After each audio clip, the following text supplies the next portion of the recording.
Bienvenue dans cette nouvelle exploration. Aujourd'hui, l'objectif, c'est pas simplement de survoler une destination prisée. On va littéralement plonger dans le cœur battant de l'histoire moderne de l'Asie de l'Est. C'est un programme ambitieux et je suis ravi d'être là pour en parler. Et je suis prête à parier qu'on va découvrir des choses incroyables.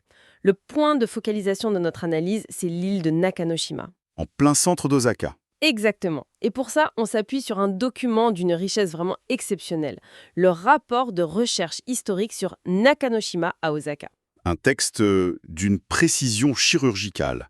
Ça va bien au-delà des circuits touristiques classiques. Complètement, c'est pas un simple guide. La mission de notre échange aujourd'hui, c'est de comprendre comment un simple banc de sable à peine 3 km de long a pu connaître une telle métamorphose. Passer d'un bastion féodal ultra sécurisé à un épicentre financier mondial. C'est ça, pour finalement aboutir à un espace public vraiment démocratique. On a 5 récits historiques précis à parcourir, avec plein de détails discrets que quiconque s'intéresse aux villes devrait chercher. Bon, décortiquons tout ça. Par où commence réellement l'histoire de ce morceau de terre? Eh bien, la géographie elle-même dicte le point de départ. Nakanoshima, elle se trouve littéralement coincée entre deux rivières, la Dojima et la Tosadori. C'est le point de convergence de l'ancienne Osaka, en fait. Voilà, ce qu'on appelait la cité de l'eau. Et ce qui ressort de l'analyse des documents, c'est que cette étendue n'a jamais été un simple lopin de terre. C'est un véritable laboratoire historique. Un laboratoire grandeur nature, oui. Un espace très restreint où le pouvoir politique absolu, le commerce de masse et l'avant-garde intellectuelle se sont croisés. Ils se sont jaugés et souvent affrontés au fil des siècles. Chaque mètre carré raconte la transition douloureuse d'un Japon féodal vers la modernité. Et le point d'ancrage de cette confrontation, ça nous ramène direct au XVIIe siècle. En pleine période Edo. C'est ça. Pour bien saisir l'enjeu, il faut se rappeler qu'à cette époque, l'économie ne fonctionne pas avec une monnaie fluide comme aujourd'hui. L'étalon de base, la vraie monnaie d'échange, c'est le riz. Et les seigneurs féodaux perçoivent leurs impôts en riz, tout simplement. Et ils l'utilisent pour régler toutes leurs dépenses. Du coup, Nakanoshima se transforme en un entrepôt géant à l'échelle nationale. Les seigneurs font construire d'immenses structures fortifiées. Les fameux kurayashiki. Exactement. À la fois des entrepôts stockage et des complexes administratifs. Et au milieu de ce labyrinthe de logistique, émerge une famille de marchands dont l'influence va absolument tout bouleverser. La famille Yodoya. Face aux montagnes de grains qui transitent tous les jours par l'île, on parle de milliers de bateaux qui engorgent les canaux, la gestion physique devient un cauchemar absolu. Injouable. Donc, les Yodoya décident d'organiser le premier marché centralisé. Et cette innovation logistique, elle se transforme très vite en révolution financière. Le volume de riz finit par dépasser les capacités de stockage physique de l'île. La solution des Yodoya, c'est d'abstraire la marchandise. Ils inventent les billets de riz, les komegite. Oui, et ce ne sont plus des reçus pour du riz déjà stocké, mais des promesses portant sur des récoltes futures, des récoltes qui n'ont même pas encore germé. C'est fou, en 730, le Shugla finit par institutionnaliser la pratique. C'est l'acte de naissance officielle du tout premier marché à terme organisé au monde. On ne parle pas de petits arrangements informels, hein. Les documents décrivent des contrats standardisés, des chambres de compensation. Et un réseau de communication qui est franchement stupéfiant. C'est un des détails les plus frappants du rapport. Pour transmettre les cours du riz avant l'invention du télégraphe, ils utilisaient de sémaphores. Un système de drapeaux. C'est ça. Des hommes sur les toits d'Osaka et sur les collines environnantes agitaient d'immenses drapeaux de couleur avec des codes précis. Les observateurs relayaient ces signaux avec des longues vues. De sommet en sommet. En quelques minutes, les prix fixés sur ce petit banc de sable de Nakashinoma atteignaient Kyoto, Wakayama. Ça dictait l'économie de régions situées à des centaines de kilomètres. Et ça, un siècle avant que la bourse de Chicago ne commence à expérimenter des concepts similaires. C'est vertigineux. Mais ça n'a pas duré. Ce qui est fascinant ici, c'est la tension inhérente que cette ingéniosité provoque au sein de la société d'Edo. Il y a un paradoxe explosif. D'un côté, la hiérarchie féodale place le samouraï au sommet et relègue le marchand tout en bas. On le considère presque comme un parasite, en fait. Totalement. Mais de l'autre côté, la réalité économique est inversée. Les marchands d'Osaka, les Yodoya en tête, tiennent l'économie du pays. Mais cette puissance ne s'accompagne d'aucune garantie juridique. Ils font à la merci du sabre. Le pouvoir politique peut décider que cette richesse est illégitime. Et la confrontation était inévitable. En 1705, le shogunat décide de frapper un grand coup. Il confisque l'intégralité des biens des Yodoya. Les demeures, les liquidités, Tout est saisi. Sous prétexte d'un luxe disproportionné. Un message glacial pour rappeler que le pouvoir politique prime sur le capital. Et aujourd'hui, quiconque visite Nakanoshima peut voir un repère monumental de cette histoire. Près du pont Nakanoshima Garden, il y a une imposante sculpture en acier conçue par Tadao Ando. Ça s'appelle un grain de riz. Le contraste est saisissant. Les promeneurs pensent souvent que c'est une banale installation d'art contemporain. Alors que ce mètre carré précis est littéralement le berceau de l'ingénierie financière mondiale. Les monuments célèbrent vraiment cette abstraction, le grain de riz qui devient le pivot de l'économie. Bon, le commerce a façonné l'île, mais Nakanoshima, c'est aussi le terreau d'une révolution intellectuelle. L'économie attire les esprits curieux. On fait un bond jusqu'en 1838. Le Japon applique encore sa politique d'isolement strict, le sakoku. L'influence étrangère est bannie. Pourtant, la médecine et les sciences occidentales s'infiltrent via Nagasaki. Les études hollandaises, le Rangaku. Osaka devient le réceptacle de ces savoirs. Et c'est là qu'un médecin brillant, Ogata Kohan, ouvre une académie privée sur l'île, le Tekijuku. Et c'est là que ça devient vraiment intéressant. Dans cette école, les règles du monde extérieur n'existent plus. La hiérarchie basée sur la naissance reste à la porte. Une bulle méritocratique totale. Le Tekijuku fonctionne en totale indépendance, pas d'argent du gouvernement. Les historiens le désignent comme le cerveau de la restauration Meiji. L'incubateur des esprits qui allait démanteler l'ancien régime. Absolument. Les futurs fondateurs de l'armée, de la santé publique, de la Croix-Rouge japonaise, tout le monde collaborait autour d'une passion pour les sciences. Les archives parlent beaucoup de Fukuzawa Yukichi, l'un des plus grands réformateurs du Japon. Le truc fascinant, c'est qu'il est né dans un de ces entrepôts de Nakanoshima. Exactement. Et au contact des textes néerlandais au Tekijuku, lui et ses camarades réalisent l'absurdité du système des castes. Et ce bâtiment, il a survécu. C'est un miracle au milieu des gratte-ciel. La visite offre une lecture directe de l'époque. Pièces exiguës, plafond bas, les étudiants vivaient entassés. Ils se nourrissaient très peu pour acheter des livres importés. Et les murs portaient les stigmates de cette époque. Au deuxième étage, les piliers centraux en bois sont pleins de marques de sabre. Les étudiants, stressés, se défoulaient violemment contre l'architecture. Une trace physique de leur angoisse, oui. Et il y a aussi ce fameux dictionnaire néerlandais-japonais, le Doef Alma. L'unique exemplaire de l'école, ils l'ont tellement consulté, recopié à la bougie, qu'il est presque détruit par l'usure des mains. La soif de savoir littéralement incarnée.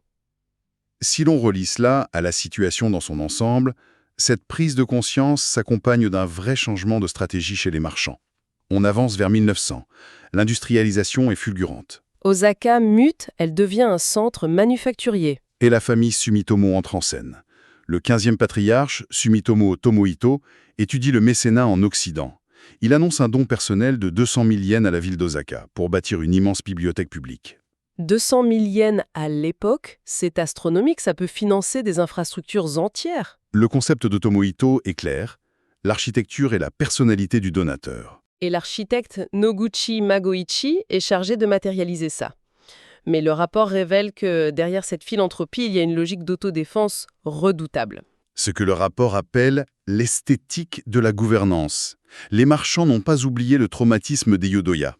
Une fortune en liquidité peut être effacée par l'État en une seconde. Donc, ils convertissent ce capital financier en capital culturel permanent. Bâtir un édifice monumental, avec des murs épais, pour l'élévation intellectuelle.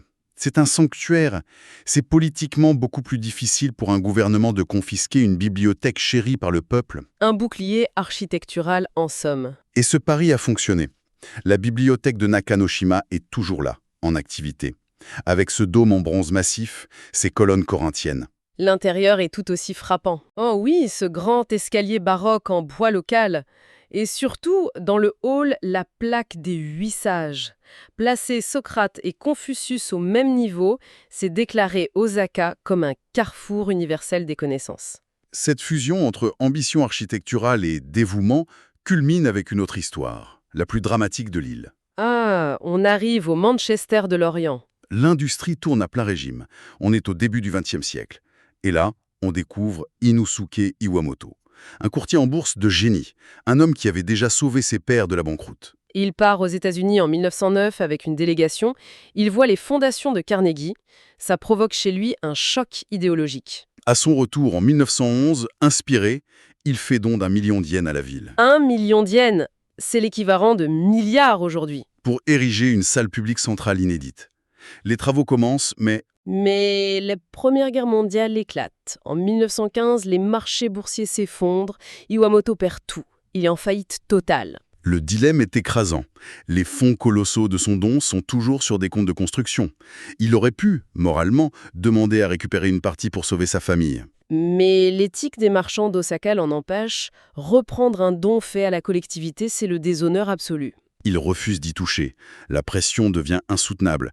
Coincé entre ses créanciers et son honneur civique, il prend une décision d'une tristesse infinie. En 1916, il se suicide d'une balle. Il n'a que 39 ans. C'est bouleversant. Et il laisse ce poème, un haïku, sur les feuilles d'automne qui tombent sur le sol gelé bien avant l'hiver. Une métaphore glaçante de sa propre fin. Il disparaît avant même que la première brique rouge du bâtiment soit posée. La salle publique centrale d'Osaka n'est pas un simple projet administratif. Elle repose sur la ruine totale et le sacrifice d'un homme pour le bien commun. Et le bâtiment lui rend un bel hommage. Cette grande structure de briques rouges, c'est le repère visuel de Nakanoshima. Au sous-sol, il y a cette salle commémorative très sobre pour Iwamoto. On y voit ses journaux intimes et l'arme de son geste fatal. Le contraste avec la grandeur des salles du dessus est saisissant. Au 3e étage, ce plafond avec le mythe de la création du Japon. Et sur la façade, les statues de Minerve pour la sagesse et Mercure pour le commerce. L'intellect et le capital unis. Cela soulève une question importante sur la gestion de l'espace. L'apparition de ces bâtiments publics ne s'est pas faite sur un terrain vierge. Évidemment, il a fallu faire de la place. En 1872, le gouvernement Meiji abolit les domaines féodaux. Et là, les 135 entrepôts fortifiés, les Korayashiki, perdent leur raison d'être. On démantèle les murs, ça libère des terrains vagues immenses. Et c'est là qu'en 1891, la municipalité prend une décision incroyable. Au lieu de revendre à des promoteurs, il crée le premier parc public paysager. Le parc de Nakanoshima. Un espace autrefois barricadé pour la richesse militaire s'ouvre d'un coup aux 4 vents. C'est la démocratisation totale de l'espace. Le triomphe de l'espace civique partagé. Des imprimeries, des écoles de médecine remplacent les casernes. Aujourd'hui, le contraste est saisissant. Le splendide jardin des roses, encerclé par une muraille de gratte-ciel ultramoderne. La nature maîtrisée au milieu de la haute finance. Et il y a ce dépaille caché sous les pieds des promeneurs. Les discrets blocs de pierre le long des allées, ce sont les anciennes bornes frontalières des Kurayashiki, celles des domaines de Kuroda ou de Tsu. Trébucher sur l'une de ces pierres, c'est littéralement buter contre la démarcation du Japon féodal. Et la réalisation la plus dingue, c'est que la forme effilée et la stabilité de cette île, c'est une immense rocaille urbaine artificielle. Des générations d'ingénieurs ont remblayé les zones inondables avec des pierres massives. Ils ont sculpté la terre et domestiqué les fleuves. Nakanoshima est une archive géologique de l'ambition humaine. Alors, qu'est-ce que tout cela signifie? En refermant ce rapport, un constat s'impose pour quiconque voyage ou observe les grandes villes. Une ville, c'est pas juste du béton et du verre. C'est un organisme vivant. Fait de strates, de drames, le marché à terme révolutionnaire, la soif de savoir des étudiants épuisant un dictionnaire, le sacrifice tragique d'Iwamoto et l'ingéniosité citoyenne face à l'autorité. Ces marchands d'Osaka ont laissé un modèle unique. Conscients de la fragilité de la richesse financière, ils l'ont transformé en capital culturel et social. Des manifestes de pierre conçus pour résister au temps. Et ça nous amène à une pensée vraiment provocatrice pour clôturer. Les élites d'Osaka utilisaient de l'architecture majestueuse, des dômes en bronze, des bibliothèques massives, pour protéger leur héritage et défier le pouvoir absolu. Il est fascinant de comparer cela avec aujourd'hui. Exactement. On peut se demander, face aux incertitudes actuelles, comment les géants de la technologie ou les milliardaires modernes construisent leurs propres monuments. Leurs empires immatériels. Voilà. Leur fondation repose sur des algorithmes, des centres de données ou la conquête spatiale. Est-ce que ces efforts invisibles parviendront à tisser un lien aussi charnel avec les citoyens ? L'avenir dira si la donnée numérique est aussi résiliente que la brique et le bronze de la bibliothèque Sumitomo. Une vraie réflexion de fond. Merci d'avoir suivi cette plongée au cœur de l'histoire. Il est toujours enrichissant de garder l'œil ouvert lors de chaque voyage. À bientôt pour une nouvelle exploration.